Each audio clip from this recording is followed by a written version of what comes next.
Muy buenas noches, queridos hermanos y amigos. Es una bendición estar aquí nuevamente en la casa del Señor para estudiar un tema más sobre la palabra del Señor. Quiero también saludar a aquellas personas que están viendo esta programación a través del internet, por el canal de la Unión Colombiana del Norte y también por Zoom TV. Estamos muy contentos, no solamente por los que están aquí en el auditorio, en la cancha, sino también los que están presenciando esta programación en muchos lugares del mundo de habla hispana. Queremos comenzar nuestro estudio esta noche con una palabra de oración, como acostumbramos. Les invito a inclinar sus rostros con reverencia y vamos a orar. Padre Celestial, gracias te damos por el privilegio de encontrarnos en este lugar. Gracias por tu palabra, una guía segura en un mundo que anda tan confundido. Pedimos esta noche que tu Santo Espíritu haga presencia en este lugar. Toca corazones y lleva a aquellos que están en el valle de la indecisión, que tomen una decisión en favor de Jesús. Gracias te damos por escucharnos. Te lo pedimos en el nombre de Jesús. Amén.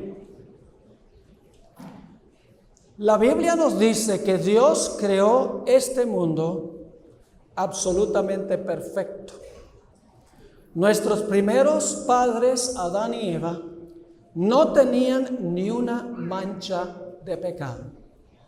El plan de Dios era que nuestros padres y sus descendientes continuaran viviendo por los siglos sin fin. Pero en el huerto del Edén Dios colocó un árbol. Se conoce como el árbol de la ciencia del bien y del mal. Y Dios le instruyó a nuestros primeros padres que no desobedecieran el mandato de Dios y comieran de ese árbol.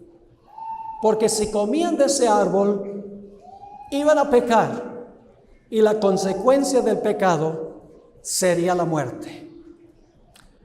Todos sabemos que no solo pecaron nuestros padres, nuestros primeros padres, sino que la Biblia dice que todos han pecado y están destituidos de la gloria de Dios.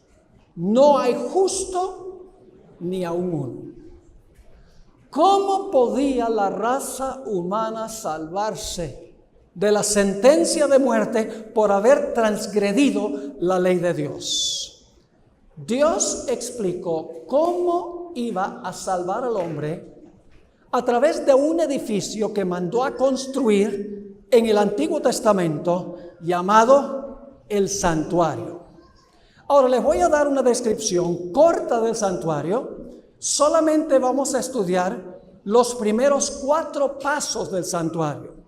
Son 7. En primer lugar, tenemos el campamento a donde vivían los pecadores. Jesús vino a vivir entre nosotros en nuestro campamento. Luego tenemos un patio o un atrio.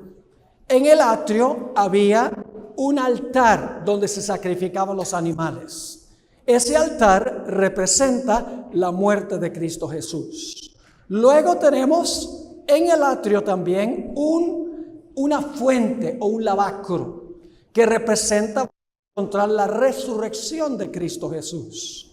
Luego tenemos el santuario en sí. El primer apartamento se llamaba el lugar santo y allí estaba el altar de incienso, el candelabro de 7 brazos y una mesa con 12 panes de la presencia de Dios. Luego entonces entraba uno detrás de un velo al lugar santísimo, a donde se encontraba el arca del pacto, y dentro del arca del pacto la santa ley de Dios, los 10 mandamientos. Y luego al final de los servicios del lugar santísimo, el sumo sacerdote salía y colocaba los pecados sobre la cabeza de un macho cabrío llamado Azazel. Ese es el 6º paso. Y luego entonces viene a habitar en nuestro campamento por la eternidad. 7 pasos, ilustrando todos los diferentes aspectos de cómo Dios iba a restaurar al hombre. Ahora queremos estudiar solamente los primeros 4 pasos porque tendríamos que dedicar otro tema completo para estudiar el mensaje del lugar santísimo y el mensaje en cuanto a Azazel y cuando venga Dios a habitar de nuevo en nuestro campamento. El primer lugar que queremos estudiar es el campamento. El santuario no comienza con el atrio. El santuario comienza en el campamento a donde vivían los pecadores. El Señor Jesucristo vivió 33 años antes de morir. Es decir, su vida es igualmente importante que su muerte. Generalmente nos enfocamos en la muerte de Cristo, que la muerte nos salva. Pero la vida de Jesús juega una función muy importante también en nuestra salvación. Vamos a leer algunos versículos donde habla de por qué se edificó el santuario y la importancia de Cristo venir al campamento. Éxodo 25:8, y vamos a avanzar rápidamente. Éxodo 25:8. Aquí Dios le mandó a Moisés que se construyera el santuario con un propósito muy especial. Dice allí: y harán un santuario para mí. Y luego que dice, ¿y qué? Y habitaré en medio de ellos. El propósito del santuario era que Dios habitara en medio de su pueblo en el campamento. ¿Quién vino a habitar con nosotros en nuestro campamento? Juan 1 y el versículo 14 tiene la respuesta de quién vino a habitar con nosotros en nuestro campamento. Dice allí, en este texto muy bien conocido, Juan 1:14, y aquel verbo fue hecho carne, es decir, se hizo ser humano. Y luego, ¿qué hizo? ¿Y qué? Y habitó entre nosotros. Y vimos su gloria, gloria como del unigénito del Padre, lleno de gracia y de verdad. Jesús vino a habitar en nuestro campamento, donde viven los pecadores. Otro texto que habla de la presencia de Jesús en nuestro campamento es Mateo, el capítulo 1 y el versículo 23. Todos estos textos son conocidos probablemente. Mateo 1:23. He aquí, una virgen concebirá y dará a luz un hijo, y llamarás su nombre Emmanuel, que traducido es, ¿qué cosa?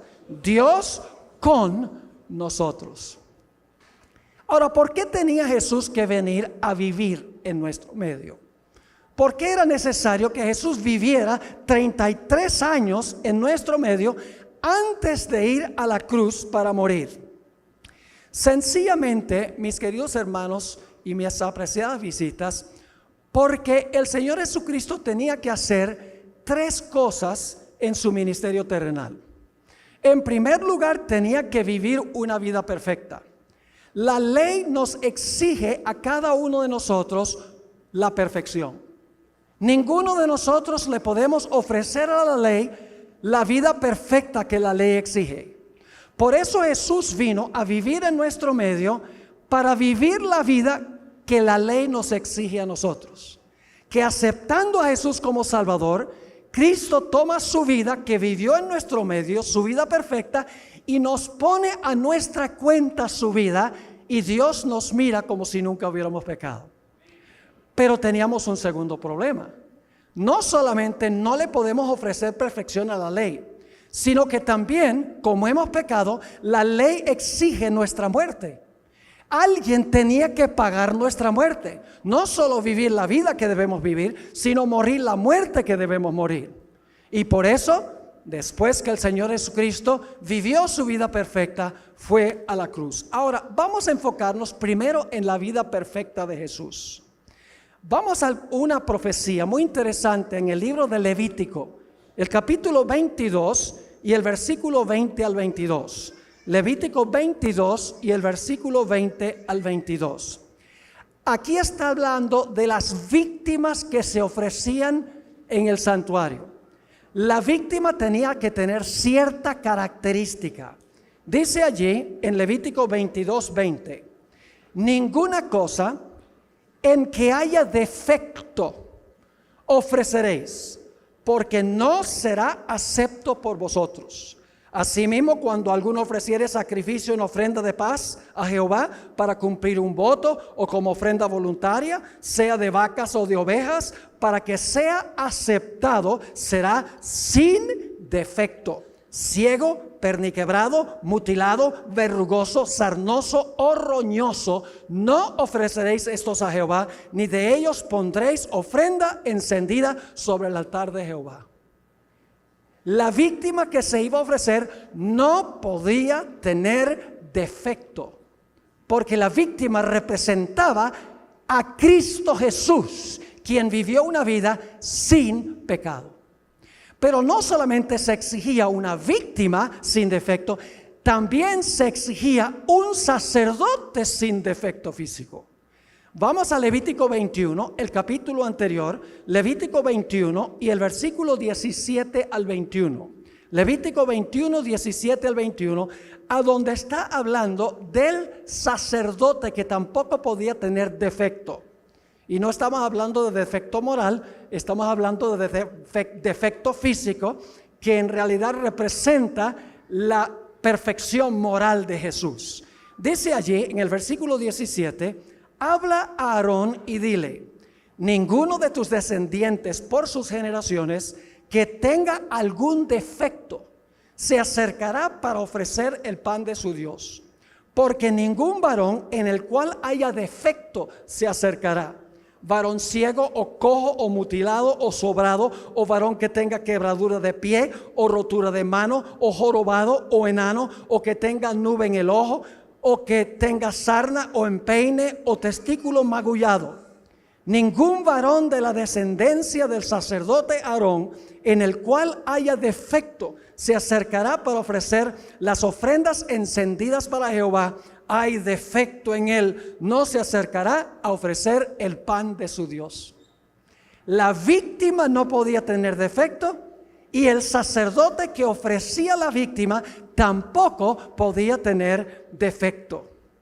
Notemos también otro texto a donde se juntan las ideas del cordero sin defecto que luego se sacrificaba.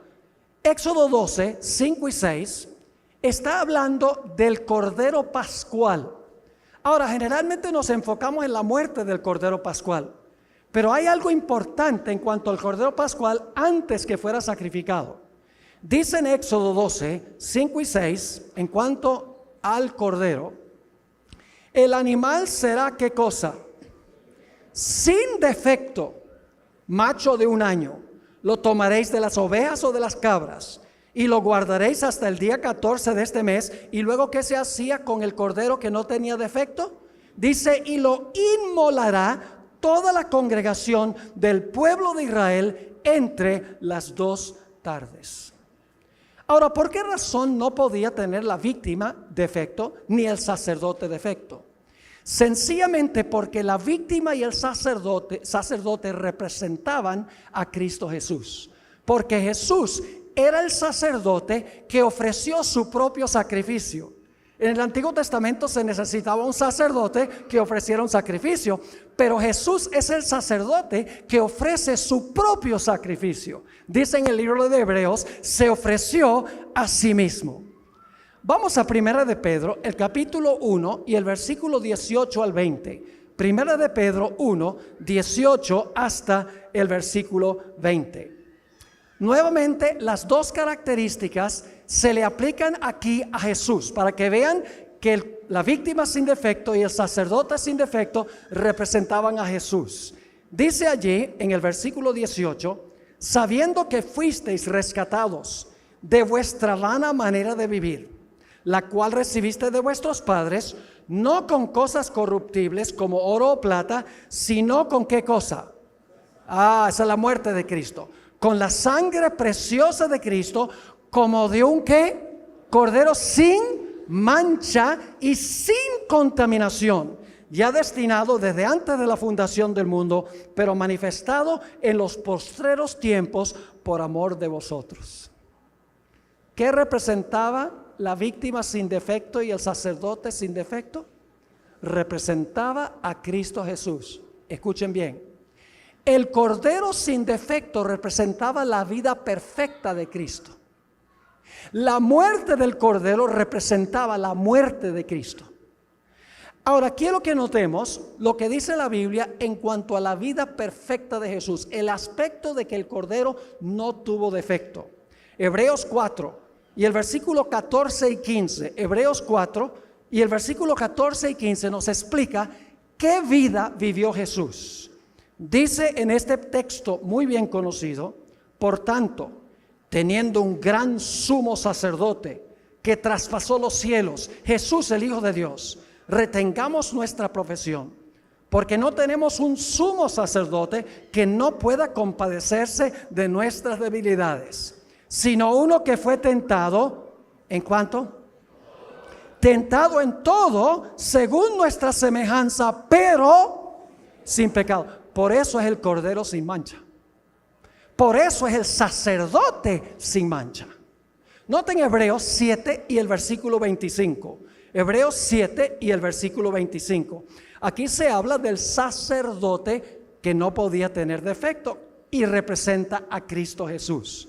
Dice en Hebreos 7, 25: porque tal sumo sacerdote nos convenía, santo, inocente, sin mancha, apartado de los pecadores y hecho más sublime que los cielos.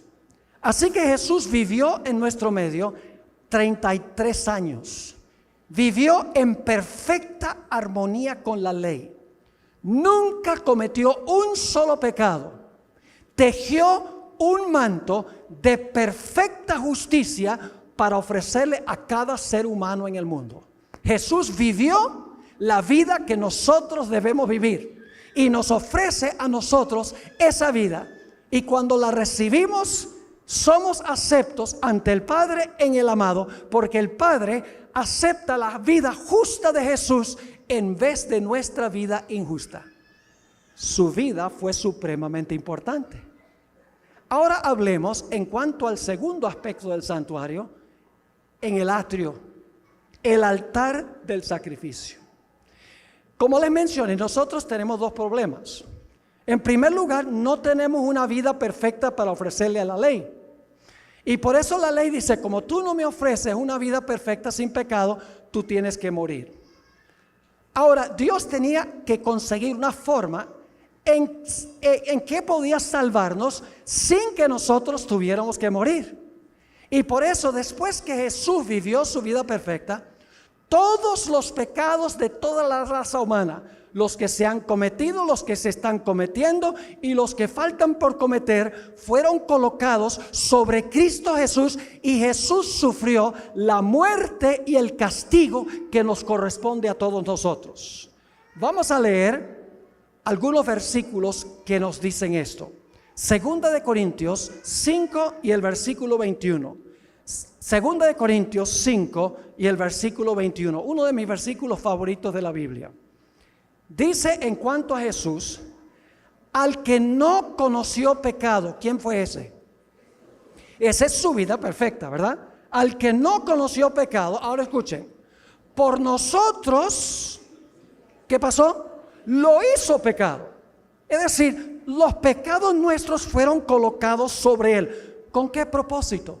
Porque, como dice aquí, el que no conoció pecado, todos los pecados son colocados sobre él. La última parte del versículo dice: para que nosotros fuésemos hechos justicia de Dios en él, para que nosotros pudiésemos ser reconocidos como justos por la vida perfecta y la muerte de Cristo Jesús. Noten Gálatas 3 y el versículo 13, la misma lección. ¿Cómo es que nos salva Jesús? ¿Cómo nos salva de la muerte? Nos salva de la muerte tomando sobre sí mismo la muerte que nosotros merecemos.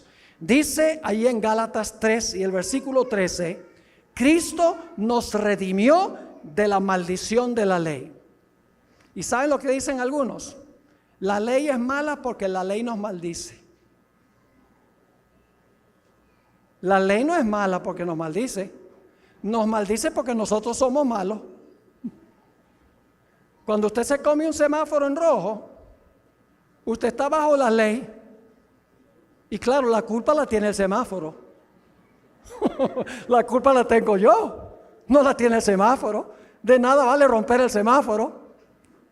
Es decir, Cristo nos redimió de la maldición de la ley, nos maldice porque hemos pecado. ¿Y cómo lo hizo?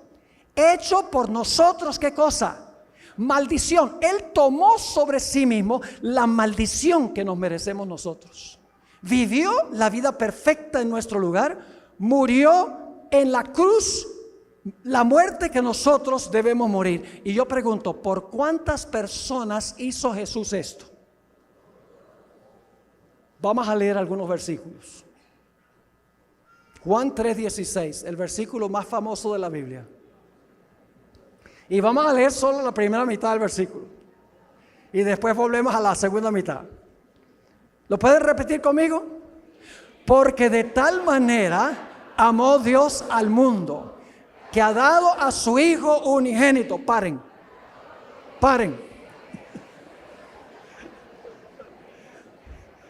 Es inútil pedirles que paren. Pero solo vamos a mirar la primera parte. Porque de tal manera amó Dios al mundo, a todos, que ha dado a su Hijo unigénito. ¿Para cuántas personas dio Dios a Jesús? Para todos los seres humanos. Noten varios otros textos que nos dicen claramente esto. Hebreos 2 y el versículo 9. Hebreos 2 y el versículo 9 nos dice, pero vemos a aquel que fue hecho un poco menor que los ángeles, a Jesús, coronado de gloria y de honra, a causa del padecimiento de la muerte, para que por la gracia de Dios gustase la muerte por Medellín. También, para que gustase la muerte por ¿cuántos? Por todos. Noten primera de Juan 2 y el versículo 1 y 2. Primera de San Juan, el capítulo 2 y el versículo 1 y el versículo 2. Este librito está hacia el final del Nuevo Testamento, cerca del libro de Apocalipsis. Aquí Juan le está escribiendo a personas que han aceptado a Jesús. Le está escribiendo a creyentes. Y fíjense lo que dice Juan aquí en estos dos versículos. Hijitos míos, estas cosas os escribo para que no pequéis. Y si alguno hubiere pecado, abogado tenemos para con el Padre, a Jesucristo el que. Ve que yo no me puedo presentar porque yo no soy justo, pero lo puedo contratar a Él porque Él sí es justo. Versículo 2. Y Él es la propiciación por nuestros pecados. Y no solamente por los nuestros, es decir, los de los creyentes, sino que también por los de todo el mundo. ¿Por cuántas personas vivió Jesús? Todos. ¿Por cuántas personas murió Jesús? Por todos. ¿Jesús vivió por Hitler? ¿Jesús murió por Hitler? Hay personas que no nos caen muy bien, pero Cristo murió por todos. No importa cuán malos hayan sido. Notemos un texto más que nos dice que Cristo vivió y murió por todos. Isaías 53 y el versículo 5 y 6. Isaías 53, 5 y 6. Esa es una profecía mesiánica en cuanto a Cristo. Fue escrita más o menos unos 700 años antes de nacer Jesús. Dice, mas el herido fue por nuestras rebeliones, molido por nuestros pecados. El castigo de nuestra paz fue sobre él, y por su llaga fuimos nosotros curados. Todos nosotros nos descarriamos como ovejas, cada cual se apartó por su camino. Y ahora escuchen, mas Jehová cargó en él el pecado de todos nosotros.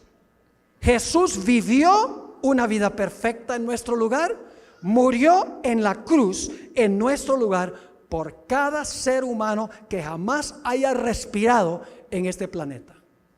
Quiero leerles una cita muy interesante que escribió una escritora muy perceptiva, donde explica por cuántos murió Jesús. Dice así: el peso de la culpabilidad de todo pecado recayó sobre la alma divina del Redentor del mundo.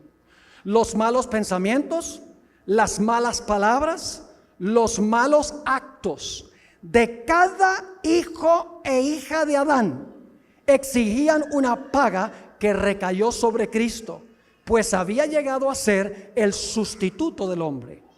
Aunque no era suya la culpa del pecado, su espíritu fue desgarrado y magullado por las transgresiones de los hombres, y aquel que no conoció pecado llegó a ser pecado por nosotros para que pudiésemos ser justicia de Dios en él.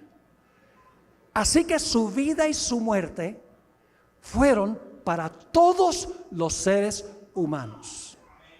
Ahora vamos al tercer paso. Nos hemos movido del campamento donde vivió su vida perfecta al altar a donde el Señor Jesucristo murió por el pecado, y ahora necesitamos movernos al lavacro o a la fuente que se encontraba entre el altar y el lugar santo del santuario, el primer apartamento de la carpa en sí. Ahora escuchen bien.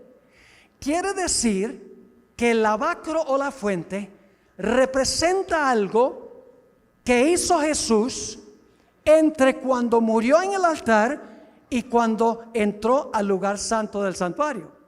Porque el lavacro o la fuente se encontraba entre el altar y el lugar santo del santuario. Tiene que ser el siguiente paso en el ministerio de Jesús.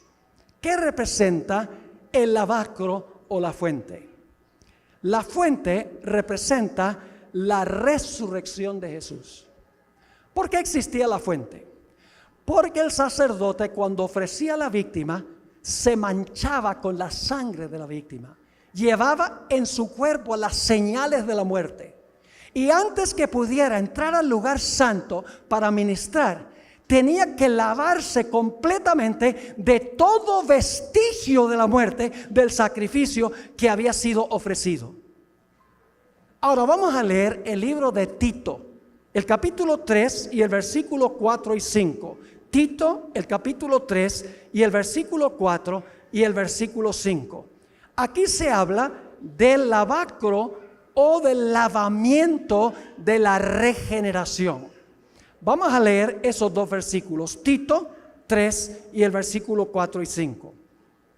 Pero cuando se manifestó la bondad de Dios nuestro Salvador y su amor para con los hombres, nos salvó, no por obras de justicia que nosotros hubiéramos hecho, sino por su misericordia, por el lavamiento de la ¿qué?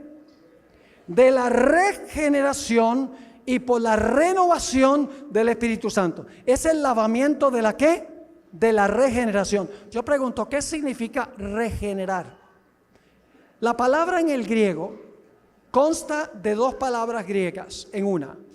Palin, que significa otra vez, y genesia significa vivir. Es decir, la palabra significa vivir otra vez o vivir de nuevo, volver a la existencia. Es decir, el lavamiento que dice aquí, el lavamiento de la regeneración, es representado por el agua a donde el Señor Jesucristo resucita y se lava completamente de todo vestigio de la muerte, porque cuando resucitó ya no muere más. Vamos a Romanos 6, 9 y 10 para que ustedes vean cómo Jesús se despojó de todo vestigio de la muerte cuando resucitó de los muertos. Romanos 6 y el versículo 9 y 10. Sabiendo que Cristo, habiendo resucitado de los muertos, luego que dice, ya no muere. Se lavó de la muerte. En él no hay vestigio de muerte. Sigue diciendo, la muerte no se enseñoreará ¿qué? Más de él, porque en cuanto murió, al pecado murió una vez por todos, mas en cuanto vive, vive para Dios. Jesús, cuando resucitó, dejó en el sepulcro todo vestigio de la muerte. Ahora, los cristianos de hoy en día se enfocan especialmente en la cruz. Hablan de la cruz y hablan de la cruz y hablan de la cruz. Y dicen, Cristo nos perdonó nuestros pecados en la cruz. Pero ¿saben algo, mis queridos hermanos y amigos? El Señor Jesucristo no perdonó los pecados en la cruz. Si Cristo no hubiera resucitado, estaríamos todavía en nuestros pecados. Y ustedes dicen, ¿cómo es eso? ¿Eso lo enseña la Biblia? Vamos a 1 Corintios, el capítulo 15, y vamos a leer desde el versículo 17 hasta el versículo 20. 1 Corintios 15 y el versículo 17 hasta el versículo 20. Dice lo siguiente: y si Cristo no resucitó, vuestra fe es vana. Entonces yo pregunto, si Jesús murió pero no resucitó, ¿nos salva? No, Señor. Dice, y si Cristo no resucitó, vuestra fe es vana. ¿Aún estáis qué?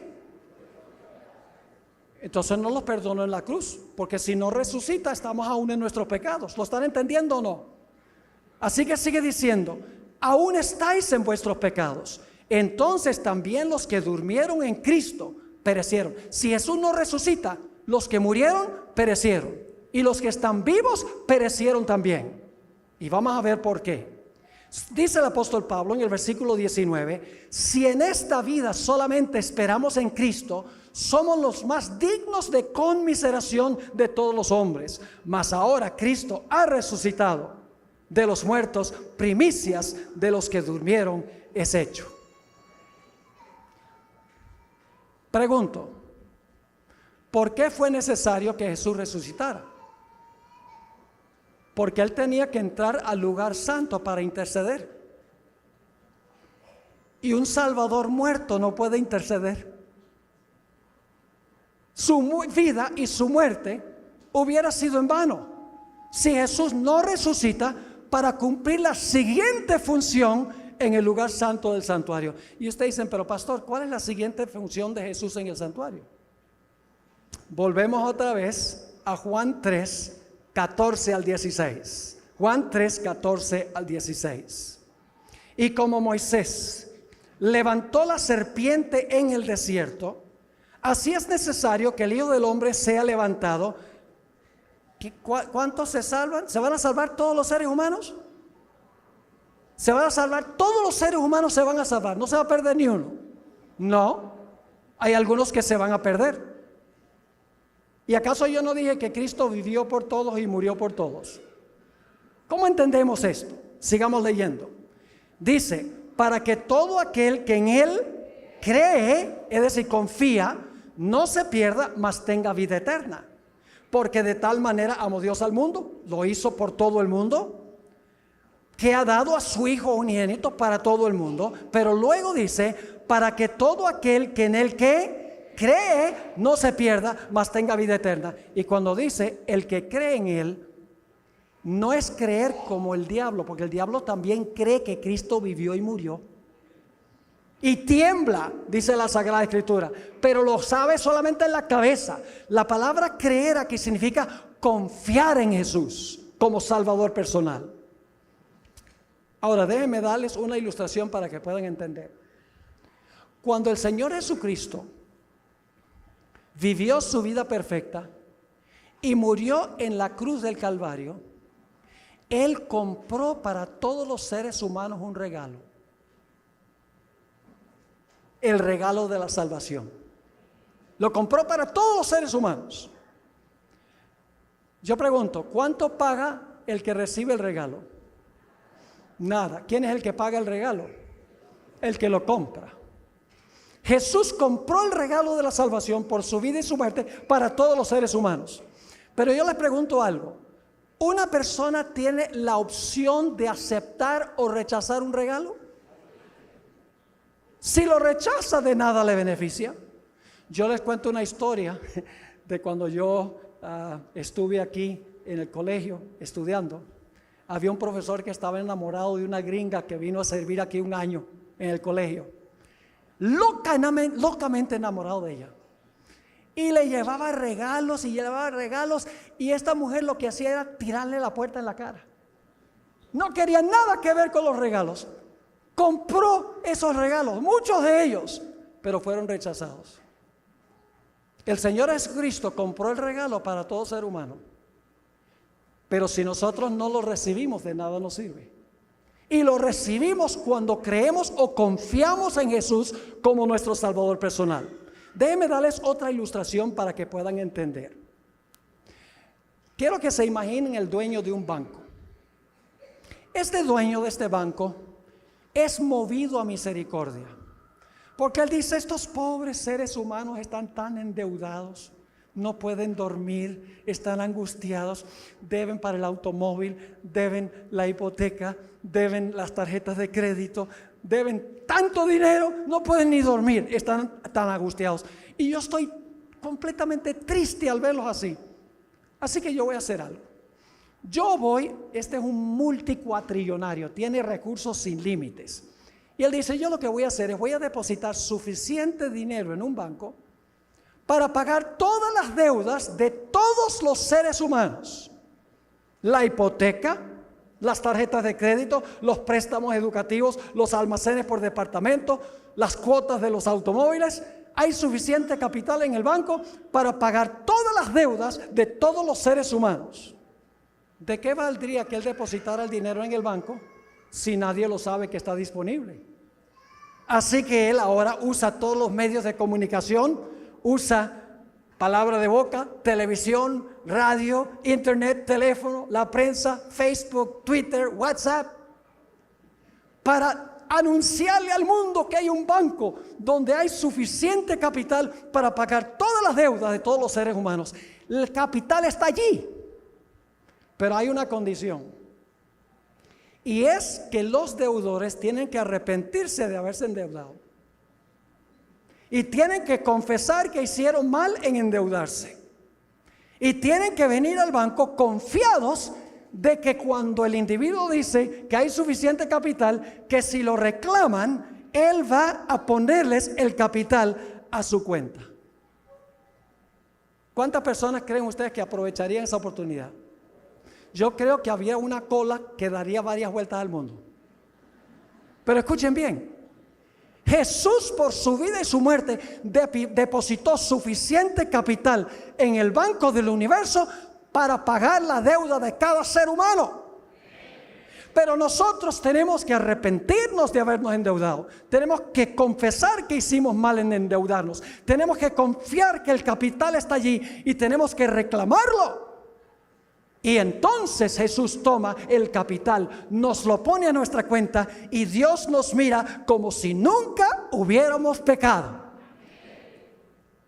Así que Juan 3:16 sí dice: porque de tal manera amó Dios al mundo que ha dado a su Hijo unigénito. Pero luego dice: para que todo aquel que él cree, que se arrepiente, que confiesa su pecado, que confía en Jesús, no se pierda, mas tenga vida eterna. En el libro devocional Hijos e Hijas de Dios, página 24, encontramos esta linda cita. Esta ilustración del banco no la inventé yo, la conseguí en esta matutina. Escuchen lo que dice: Cristo se ha comprometido a ser nuestro sustituto y garante, y no pasa por alto a nadie. Hay un fondo inagotable de obediencia perfecta que proviene de su obediencia. Hay un fondo inagotable de obediencia que Jesús depositó en el banco celestial. Sigue diciendo: en el cielo, sus méritos, los de Jesús, su abnegación, su sacrificio propio, se atesoran como incienso que se ofrece juntamente con las oraciones de su pueblo. Cuando las oraciones sinceras y humildes de los pecadores ascienden al trono de Dios, aquí viene la parte más linda. Cristo mezcla con ellas los méritos de su propia vida de perfecta obediencia. Nuestras oraciones resultan fragantes gracias a este incienso. Cristo se ha comprometido a interceder en nuestro favor y el Padre siempre oye a su Hijo. Cuando pecamos, venimos a Jesús, le decimos a Jesús: Señor, estoy triste por lo que hice. Te mandó a la cruz, te causó que clamaras en la cruz: Dios mío, ¿por qué me has desamparado? El pecado es terrible, Señor, perdóname por haber pecado. Pero yo también confío de que Jesús vivió una vida perfecta, murió por el pecado. Quiero reclamar el capital de su vida perfecta y de su muerte por el pecado. Por favor, toma eso y ponlo a mi cuenta. Y cuando lo hago y vengo al trono de la gracia, el Padre toma el capital de Jesús y me lo pone a mi cuenta, y Dios me mira como si nunca hubiera pecado. ¡Qué linda noticia es esa! Por eso en 1 de Juan 2, 1 y 2, el apóstol Juan, el discípulo amado, escribió: hijitos míos, estas cosas os escribo para que no pequéis. Y si alguno hubiere pecado, abogado tenemos para con el Padre, a Jesucristo el justo. Jesús se puede presentar como el justo. Dice, no lo mires a él que es injusto. Me ha aceptado a mí, acepta mi justicia en lugar de su injusticia. En Hebreos 7 y el versículo 25 dice, por lo cual puede también salvar perpetuamente a los que por él se acercan a Dios, viviendo siempre para interceder por ellos. Ahora, yo mencioné que el Señor Jesucristo no perdonó los pecados en la cruz. Y cuando yo digo eso, mucha gente se sorprende y dice, pero pastor, el Señor Jesucristo no perdonó los pecados en la cruz. No, lo que Jesús hizo fue hacer provisión para perdonar los pecados, depositando el capital en el banco, por así decirlo. Pero hay que reclamar individualmente y personalmente lo que hizo Jesús por nosotros. El perdón viene cuando nosotros nos arrepentimos, confesamos nuestro pecado, confiamos en Jesús. En ese momento, Cristo toma su capital y nos lo pone a nuestra cuenta. Vamos a leer algunos versículos para que vean que la Biblia enseña esto. Vamos a Hechos, el capítulo 2 y el versículo 38. Hechos 2 y el versículo 38. Aquí es el día del Pentecostés. Acaba de caer el Espíritu Santo. Y vienen los que están presentes y le dicen a Pedro, oye Pedro, lindo sermón. ¿Qué tenemos que hacer nosotros para beneficiarnos de lo que hizo Jesús? Dice allí, Pedro les dijo, ¿cuál es la siguiente palabra? Arrepentíos. ¿Y qué más? Y bautícese cada uno de vosotros en el nombre de Jesucristo. Y luego dice ¿qué? Para perdón de los pecados. ¿Cuándo es que recibimos perdón de los pecados? Cuando nos arrepentimos y ¿qué? Y nos bautizamos, dice aquí. Dice nuevamente, arrepentíos y bautícese cada uno de vosotros en el nombre de Jesucristo para perdón de los pecados. Y luego dice, y recibiréis el don del Espíritu Santo. Ustedes conocen muy bien ese versículo en el libro de Proverbios, donde dice, el que encubre sus pecados no prosperará, mas el que los confiesa y se aparta alcanzará misericordia. También conocen 1 de Juan, el capítulo 1 y el versículo 9. Fíjese, en el momento que recibimos el perdón, dice allí en 1 de Juan 1:9, si confesamos nuestros pecados, ¿qué pasa? Él es fiel y justo, ¿para qué? Para perdonar nuestros pecados y limpiarnos de toda maldad. ¿Cuándo es que somos limpios de nuestra maldad? ¿Cuándo es que nuestros pecados son perdonados? Cuando nosotros nos arrepentimos y confesamos nuestros pecados y reclamamos el capital que se encuentra en el banco. ¿Están entendiendo todos estos puntos? Quiero leerles un par de citas. Una de las citas se encuentra en ese libro clásico, Fe y Obras. Dice lo siguiente: es la justicia de Cristo la que hace que el pecador penitente, ¿qué clase de pecador? Penitente significa que está triste por el pecado. Es la justicia de Cristo lo que hace que el pecador penitente sea aceptable ante Dios y lo que obra su justificación. Ahora escuchen esta buena nueva. No importa cuán pecaminosa haya sido su vida, si cree en Jesús como su Salvador personal, está parado delante de Dios con las vestiduras inmaculadas de la justicia imputada de Cristo. Qué tremenda cita. Aquí hay otra. La gracia de Cristo justifica gratuitamente al pecador, sin mérito o reclamo de su parte.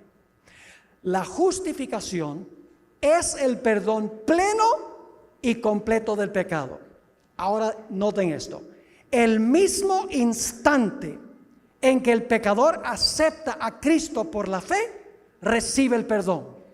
Se le imputa la justicia de Cristo, significa que se le pone a su cuenta, se le acredita la justicia de Cristo y ya no debe dudar en cuanto a la gracia perdonadora de Dios.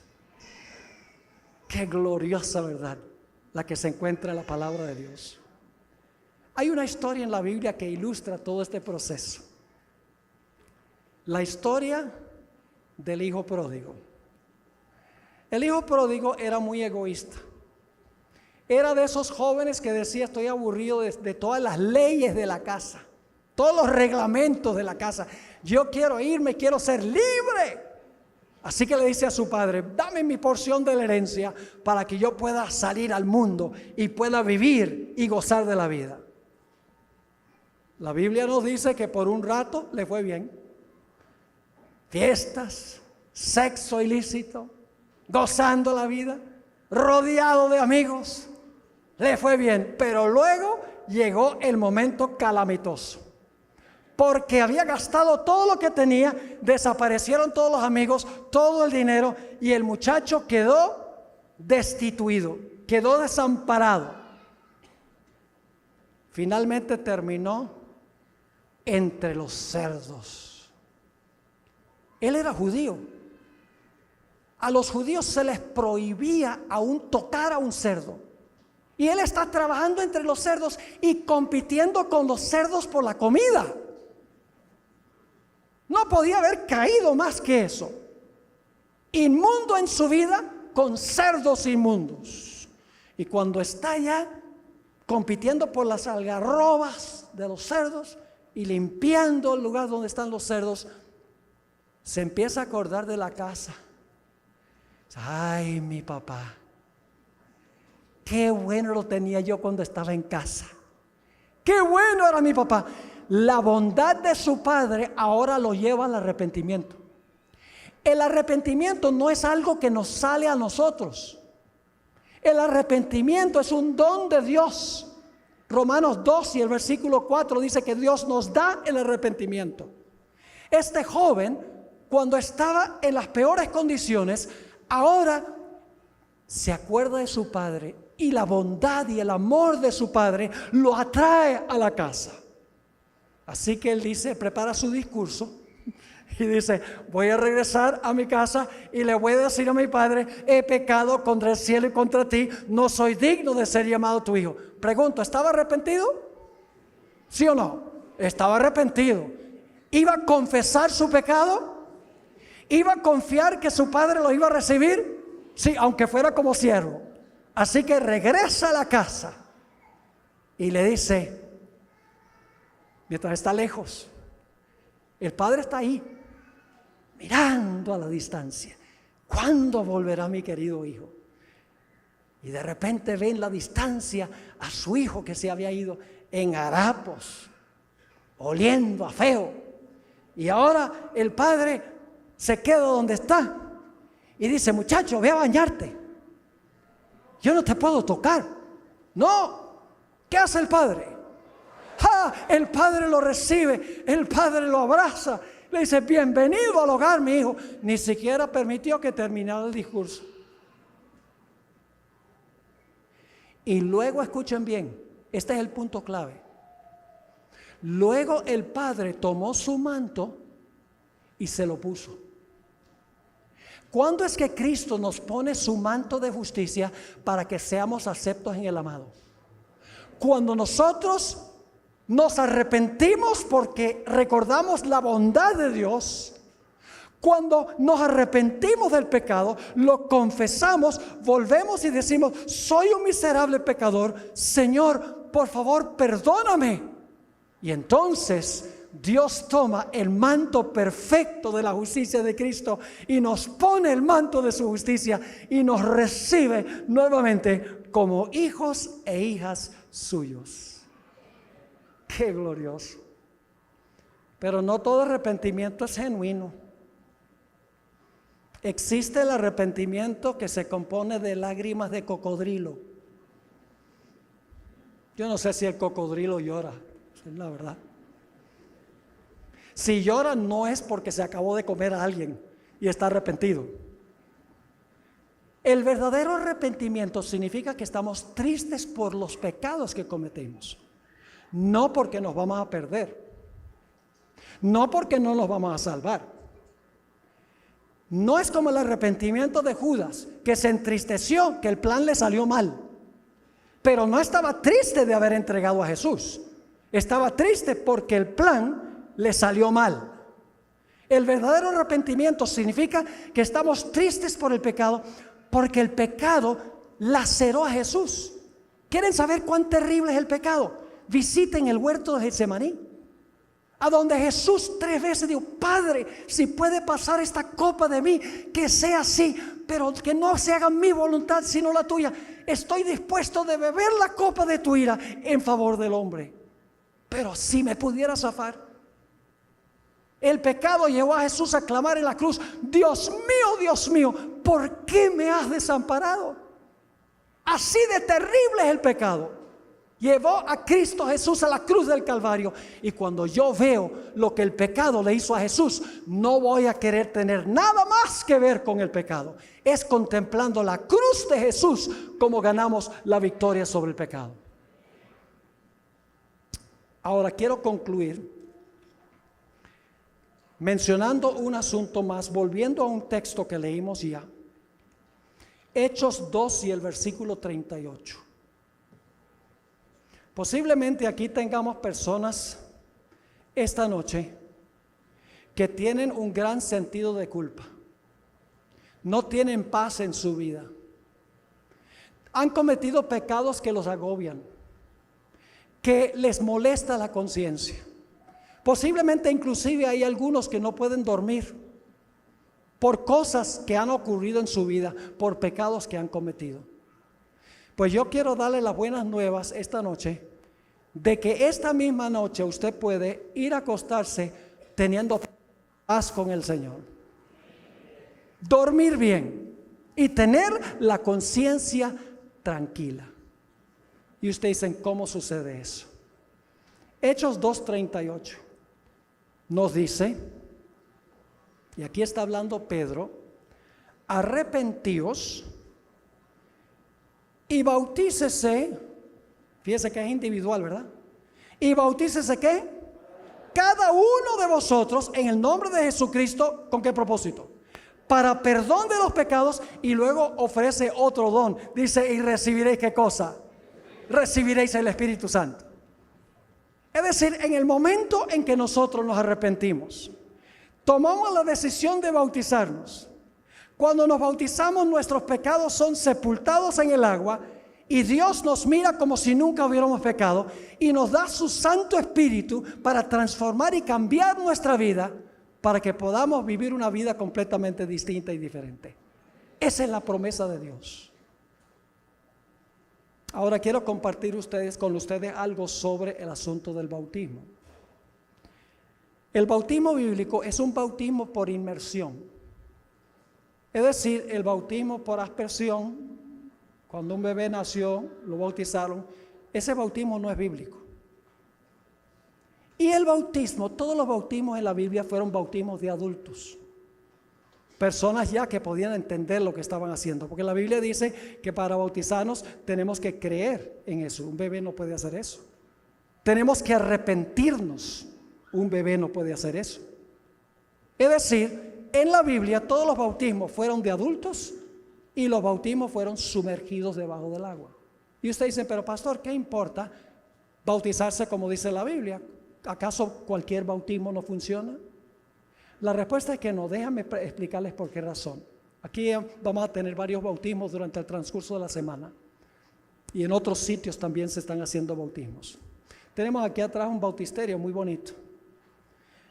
Cuando el pastor tiene el candidato en el bautisterio, levanta la mano para aquellas personas que no han visto un bautismo por inmersión. Levanta la mano y dice al candidato: yo te bautizo en el nombre del Padre, del Hijo y del Espíritu Santo. Amén. Yo pregunto: ¿qué es lo último que hace la persona antes de que el pastor lo sumerja debajo del agua? deja de respirar. ¿Y qué hace la persona mientras está bajo el agua? No respira. ¿Y qué es lo primero que hace cuando sale del agua? Respira de nuevo. ¿Sabe lo que ha pasado? En miniatura están repitiendo la experiencia de Cristo. Porque la cruz dice que Cristo expiró. En el sepulcro no respiró, pero luego resucitó y respiró de nuevo. Es decir, en el momento del bautismo, Dios nos incorpora en Jesús, porque en miniatura estamos pasando por la experiencia de Jesús. En ese momento es que nosotros somos aceptos por el amado. El bautismo es crucial. Por eso Jesús dijo: el que creyere y fuere bautizado, este será salvo. No es una mera ceremonia, es la incorporación de la persona en Cristo Jesús. Es un glorioso momento cuando pasamos de la muerte a la vida, sepultamos el pecado para resucitar a una vida completamente nueva, con una conciencia limpia, todo el pasado borrado ante la vista de Dios. ¿Quién no va a querer eso? Se me ocurre preguntar en esta noche, yo sé que hay muchos que han estado preparando para este glorioso momento. ¿Cuántos de los que están aquí que no han sido bautizados por inmersión, o posiblemente se extraviaron del camino del Señor y quieren renovar su voto con el Señor Jesús? Quieren decir: sí, yo quiero también responder al Señor. Es mi decisión esta noche que yo, por la gracia de Dios, voy a bautizarme, a prepararme para bautizarme. ¿Quiere colocarse de pie esta noche? Si ese es el deseo de su corazón, yo voy a orar por usted. ¿Tenemos algunos aquí? Yo sé que tenemos varios. Gloria a Dios, gloria a Dios. ¿Podría pedirle por favor que vengan aquí al frente? Yo voy a orar por usted. Hay otras personas aquí que quieren decirle: sí, vengan, acérquense. Yo voy a tener una oración. También quiero apelar a las personas que están viendo esta programación a través del internet. Si van a la página de esperanzaparavivir.org, ustedes van a poder también registrarse para prepararse para este glorioso evento del bautismo. Qué lindo, tenemos un grupo que está respondiendo al llamado del Señor. Este no es un llamado mío, es un llamado del Espíritu Santo que está haciendo a tu corazón. Así que acércate, vamos a tener una oración especial para que el Señor fortalezca esa decisión y que muy pronto puedan pasar por esta gloriosa experiencia. Veo a varios acercándose. Sé que en el auditorio también tenemos personas que están respondiendo al llamado, al igual que personas que están reunidas también allá en la cancha. No los podemos ver ahora, pero hay pastores que van a atenderlos allá.